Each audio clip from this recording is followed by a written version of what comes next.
Պարոն Հովհաննիսյանի մի միտքը այսպես երացում եւ մեկնաբանություն կարճ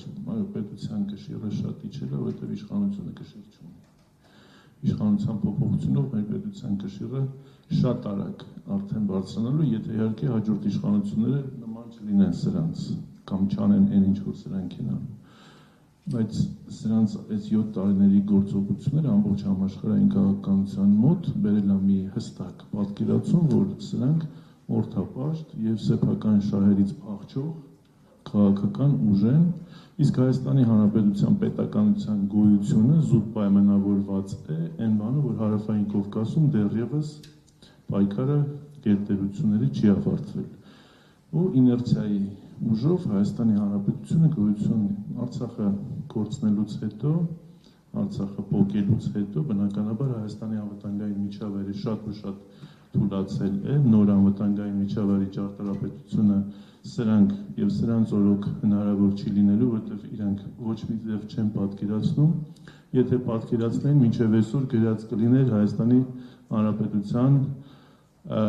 անվտանգության հայեցակարգ։ 20 թվականին են վերջին անգամ հայեցակարգ գրել ամռանը, որը բավականին քննադատվեց, բայց նույնիսկ այդ քննադատված հայեցակարգը էլի ինչ որ արժեք ուներ։ Այսօր չկա հայեցակարգ։ 5 տարի Հայաստանի Հանրապետության անվտանգության հայեցակարգ չունի։ Հետևաբար, եւ իրանք չեն էլ պատրաստվում, չեն էլ հասկանում ու չգիտեն էլ թե ինչ գրեն մեջ։ Ով է Հայաստանի հավանական հակառակորդը, զինված ուժերի առջև դրված խնդիրները որոնք են լինելու, ումից պետք է պաշտպանվի եւ պետք է պաշտպանվի, որոնք են ահաբեկչական սպառնալիքները, որոնք են կիբերսպառնալիքները, որոնք են այս սահմանային անվտանգության խնդիրները։ Սրանք պարզ սերժանտի մակարդակով ինչ որ բաներ պատկերացնում են, նույնիսկ լեյտենանտի չէ, սերժանտի մակարդակով անվտանգություն են պատկերացնում, իսկ դիվանագիտական մասի անվտանգության դիվանագիտական բաղադրիչի մասին ընդհանրապես չեմ խոսում, Վահան Կարապետյանը շատ ավելի լավ կներկայացնի այդ հատվածը, պաշտպանական եւ անվտանգային առումով բավական մեծ աշխատանք կանելու եւ այդ աշխատանքը պետք է անել կարճաժամկետում։ Երկարաժամկետի համար դժվար է հիմա ասել, ասենք երկարաժամկետի նկատի ունենք 5-ից 10 տարի, հա, կարճաժամկետ մինչեւ 5 տարի, ասենք մինչեւ հաջորդ ցիկլի ավարտը քաղաքական։ Նախ մեզ պետք է շատ արագ հանրային համախմբում, մեզ պետք է շատ արագ հասկանալ, որ պետության պաշտպանունակությունը, այն ինչ որ Նիկոլը վերջերս էլի տգիտությունի ցույց դնելով ասում է, որ մենք պետք է մարդունակ բառը փոխենք պաշտպանունակ բառի, առանց հասկանալու, որ մարդունակը վերաբերում է բանակին, պաշտպանունակը վերաբերում է պետությանին։ Երկու տարբեր բաներ։ Ընդհանրապես իրար հետ անհամեմատելի բաներ է, բայց ասում եմ մեկը մյուսով ուզում է փոխարինել։ Այսինքն այս աստիճան, իսկ սերժանտը տենց սխալ չէր անի, ես ներողություն եմ խնդրում բոլոր սերժանտներից։ Ու այս պատկերացումով բնականաբար իրանց մոտ ոչինչ չի ստացվելու, մեզ անհրաժեշտ է նախ ամբողջությամբ վերանայել, վերափոխել, վերաիմաստավորել զինված ուժերի առջև դրված խնդիրները, նրանց արդեն նախապատրաստել պաշտպանական նոր որակի, որը վերաբերում է առաջնորդին կիբեր անվտանգության ոլորտում պաշտպանական հնարավորություններ, բոլոր տիպի կադրային ռեսուրսների եւ ունեցած հմտությունների համատեղման նոր տակտիկա եւ մարտավարություն, օպերատիվ բանակի օպերատիվ կառավարման նոր համակարգի ներդրում, այդ սպառազինությունը, որ ստեղից նեղից բերում են, նախ պետք է հասկանալ սպառազինության էֆեկտիվությունը եւ իր պաշտպանունակությունը, նրա համադրելիությունը տարածաշրջանի մնացած բոլոր մեզ աջակից կամ մեր հետ համագործակցող ուժերի կարողությունների հետ որքան եւ ինչ խնդիրներ են դրանք լուծելու, թե դրանք զուտ այսպես տեղեկատվական փուչիկներ են, որոնք հետո իշխանափոխությունից հետո պայթելու են, այսինքն հսկայական աշխատանք կանելու եւ դա կարճաժամկետում։ Մի բան են սրանք անում, բանակը վերածել են ընդհանրապես այսպես վարձու կամ վարձկանների փողով աչափում են, այսինքն այս բանակից խոսում են, ասում են այսքան աշխատավարձ, բանակից խոսում են այսքան, շատ լավ է, որ ինչ է դիմացը պետությունը ստանում։ Պետությունը այդքան աշխատավարձ տալով ստանում է բավարար արտունակություն, ստանում է բավարար պաշտպանունակություն, Ստանում է բավարար հմտություններ ունեցող ստորաբաժանումներ, սպանում է բավարար բարոյահոգեբանական միջավայր, պետությունը, ժողովուրդը վճարում են դրա դիմաց, ոչ թե վճարում են, որ փողը տալիս են բյուջեին, որ Նիկոլը տանի PR-անի, այդ թվում նաև բանակի վրա, երեք էլ ուսուցիչների վրա էր PR արում։ Այսինքն պետությունը պետք է հանել ինչ-որ մարդկանց ամբիցիոզ PR-ային, տեղեկատվական, քարոզչական եւ պետության համար վտանգավոր քաղաքական գործընթացների մեջից։ Հաջորդ ընտրությունները հենց դրա մասին են։ Հաջորդ ընտրությունները այո, իրական խաղաղություն ունենալու մասին են։ Հաջորդ ընտրությունները մարդկանց մեր քաղաքացիների միջև նորմալ բարոյահոգեբանական միջավայր, նորմալ հարգալից, փոխադարձ հարգալից հարաբերություններ կառուցելու մասին են։ Հաջորդ ընտրությունները դատական համակարգ ամոթալի վիճակից, որ դատավորներն արդեն շատերին տեսնում են գլուխները կախել ման գալիս, այդ վիճակից հանելու մասին է։ Հաջորդ ընտրությունը ընդդիմություն, իշխանություն եւ խորհրդարանում եւ մնացած բոլոր վայրերում նորմալ առողջ հարաբերություններ կառուցելու մասին է։ Հաջորդ ընտրությունը առաջիկա 5 տարիները տեսնելու եւ դրան պատրաստվելու մասին է։ Այսօր ոչ մեկ չգիտի, իրանք էլ չգիտեն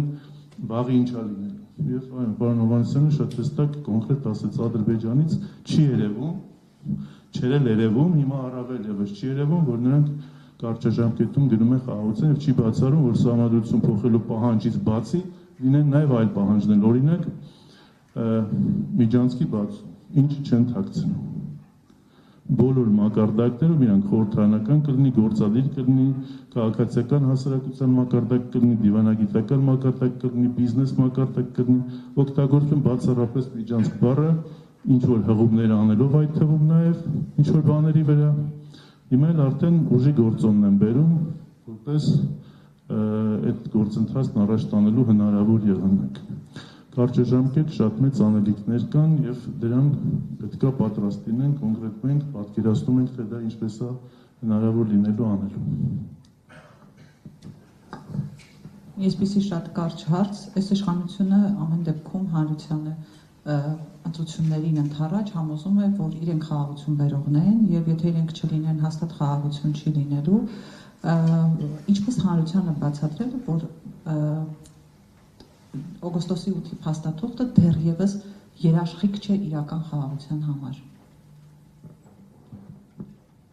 Նախ օգոստոսի 8-ի փաստաթուղթ չկա, լեգիտիմ չի, ուժի մեջ մտած չի։ Այս բան ուժի մեջ դեռևս ուժի մեջ է գտնվում նոյեմբերի 9-ի փաստաթուղթը 20 թվականի այդ հարությունը, որից շահել է միայն Ադրբեջանը։ Ուրիշ ոչ, մյուս երկու կողմերը դրանց չգիտեմ ինչ են շահել, Հայաստանը հաստատ չի շահել, Ռուսաստանը չգիտեմ ինչ է շահել, բայց Ադրբեջանը ամբողջությամբ շահել է, մնացած շարունակությունն էլ Ադրբեջանը այն որտեղ որ չի շահել, այդ 9-րդ կետում, այդ 9-րդ կետի խնդիրն էլ լուծել է օգոստոսի 8-ի միջոցով։ Հիմա ինչ է շահել Հայաստան, խաղաղություն սուտ է, թե խաղաղություն չկա։ Այս իշխանություն կոչվածների ժամանակ 4 հատ պատերազմ է եղել։ Եվ ի սկզբանե իրանք խոսում էին խաղաղությունից։ Իրանք երբեք պատերազմից չեն խոսել, իրանք միշտ խոսել են խաղաղությունից եւ այդ ընթացքում եղել է 4 հատ պատերազմ։ Հիմա էլ են խոսում խաղաղությունից էլիա լինելու, եթե իրանք հաջորդ տարի հնարավորություն ունենան շարունակել եւս մի ցիկլ իշխանավարել։ Դրան կասկած չկա։ Իրանք պաշտպանության նախարարը 4 հատ պաշտպանության նախարար են ունեցել, 4-ն էլ տարածք են հանձնել։ 4-ն էլ խոսում են բանակի բարեփոխումից,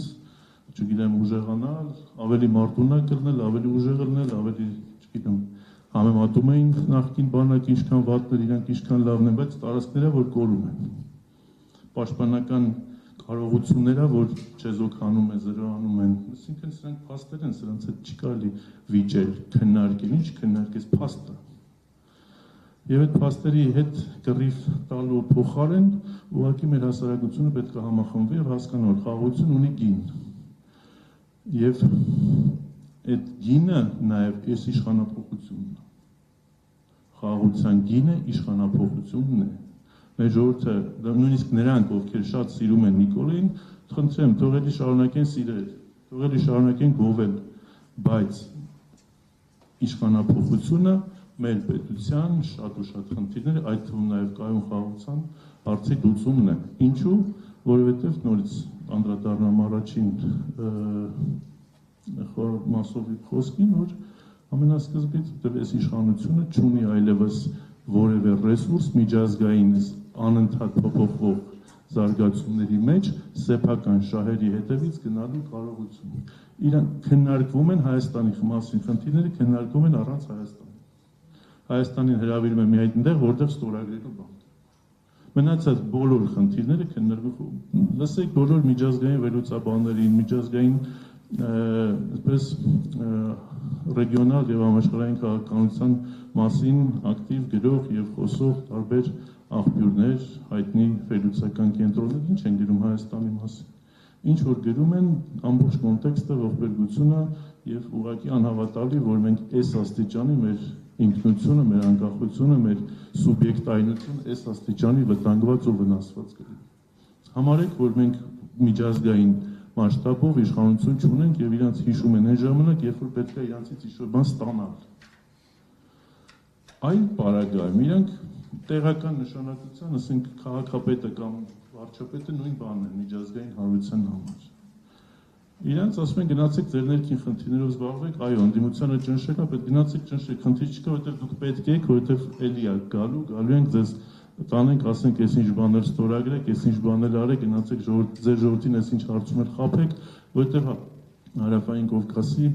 վերաբերյալ դեռևս ոչ-տնական որոշում չունենք։ Իսկ Ադրբեջանն ու Թուրքիան չեն սպասում եւ վերջերս Գաբալայում տեղի ունեցած թուրքական պետությունների կազմակերպության հերթական նիստի դեկլարացիայի մեջ էլ հստակ գրած էր իրանց նպատակները։ Այդ նպատակները չէին էլ թաքցել 7 պետությունն է տակ ստորագրել։ Մեջ գրած Զանգեզուրի միջանցք։ Մեջը գրած իրանց նպատակները հստակ ասում են, որ ամեն ինչի շահումը միայն Թուրքիան, թիվ 1 շահառուն Թուրքիան է։ Միջին միջանցքի իրագործման խնդիր կա։ Ռուսաստանի համար միջին միջանցքն ու Հյուսիս-Հարավը համադրելի են, երկուսն էլ կարան գոյություն ունենան, խնդիր չի, որովհետև Հայաստանի իշխանություններին, այս իշխանություններին վստահելու հարց չունեն, վստահելու ռեսուրս չունեն, իմաստ չեն տեսնում, ինչքանով որ ես եմ հասկանում։ Միացյալ Նահանգներին առիթ է ևս մեկ անգամ խաղաղության դրոշակ պտտել, թափարել, առիթ է ևս մեկ անգամ Իրանի հյուսիսային սահմանների նկատմամբ վերահսկողության բանալի ունենալ, առիթ է ևս մեկ անգամ Թուրքիայի նկատմամբ վերահսկողության բանալի ունենալ, առիթ է Հարավային Կովկասը ևս ռուսական ազդեցության տիրույթից դուրս հանել։ Ինչու չօգտվեն։ Եվ բրավո, բոլորին պետքա ծափահարել, բոլոր այդ երկրներին, որոնք շատ փայլուն կերպով օգտվում են իրանց համար ստեղծված հնարավորությունից։ Միակ ուժողը եւ միակ այսպես բոլոր ռեսուրսները կորցնողը, կորցրածը եւ ապագայում էլ այդ ճանապարհով գնացողը Հայաստանի Հանրապետությունն է։ Ես կարծում եմ, որ գոնե շատ լավ կլինի, որ միջև ընտրություններ փոխվի իրավիճակը, բայց գոնե ընտրությունները վերջին հանգրվանը լինի, որ դրանով հնարավոր լինի կանացնել այս հայտարարական ընթացքը։